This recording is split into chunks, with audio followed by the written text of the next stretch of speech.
How's your noodles, baby? Yummy. Did I make it good? Oh, Maya, here, let me show you a trick, though. Hold it right where Dallas' hands are. Right there. And you can pinch them together, yeah. There you go. Good job. If you want, Uncle Dallas can push those to the top for you so you can grab them better. You want this up farther? Say yes, please. Thank you. You're welcome. So I bought a bottle of fish sauce to my work because we don't use fish sauce.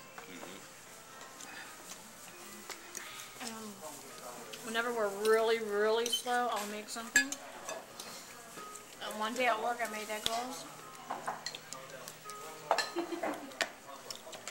Vietnamese style. Yeah. Did they have the same wrappers? And